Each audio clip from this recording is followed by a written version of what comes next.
Why do powerful states sometimes sideline the International Committee of the Red Cross? A ruler asks, is duty to people being upheld?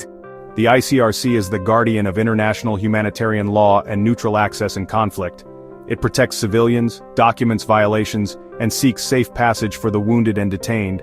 Tension appears where military objectives meet humanitarian access. States may view neutral humanitarian demands as interference in operations. First, legitimate security concerns. Governments prioritize force protection and civilian safety amid threats. Access requests can be seen as operational constraints in active combat zones.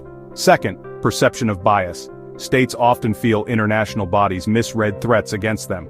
Perceived imbalance undermines trust and cooperation with neutral agencies. Third, diplomatic protection.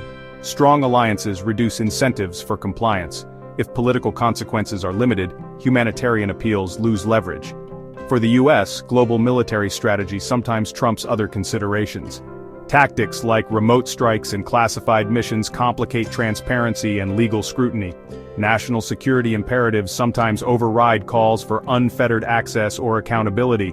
This creates a structural tension between security secrecy and humanitarian transparency.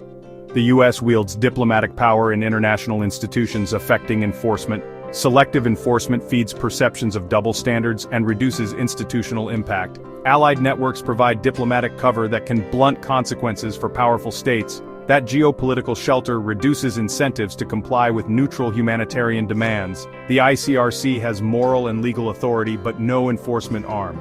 Without binding enforcement, states can ignore findings with limited immediate cost. Realpolitik, strategic interest, resources, and regional stability often outweigh humanitarian pressure.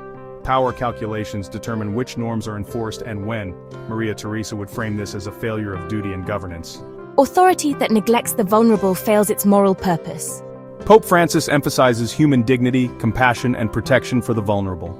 We must prioritize the human being over geopolitical advantage. Now, a metaphorical roundtable. Why Thanatos and destructive modes persist. We ask what cultural and psychological drivers enable destructive policy choices. Freud would point to the death drive, destructive impulses rising when life-affirming outlets are blocked. That internal pressure can be displaced outward as domination and environmental harm. Jung would describe a shadow archetype, an inflated masculine that objectifies and conquers. When the king or hero archetype lacks balance, the world becomes prey to that shadow. Adler emphasizes social interest, the healthy striving to contribute to the common good. Where this fails, superiority fantasies can drive harmful policy decisions. Goodall would point to disconnection. Species that take without belonging create imbalance.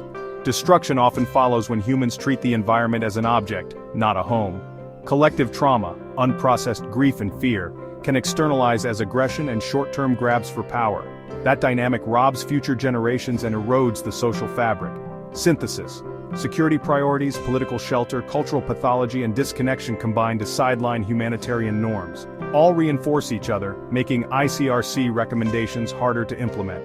So what can practitioners do? First, evidence-based documentation and rigorous, impartial reporting. Hard, verifiable data increases credibility and pressure for compliance. Second, quiet, persistent diplomacy. Engage security actors to frame access as force multiplier. Practical agreements on humanitarian corridors save lives and build trust. Third, use multilateral forums strategically. Targeted advocacy where diplomatic costs rise.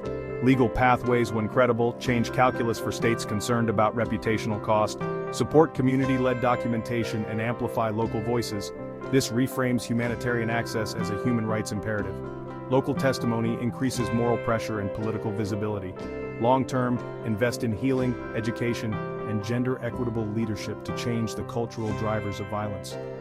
Transforming norms is slow but essential to reduce destructive policy impulses.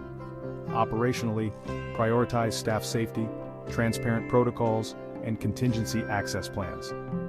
Clear communication with military and civilian authorities reduces friction and misperception. Measure impact. Public, repeatable metrics and timelines make it harder to dismiss humanitarian claims.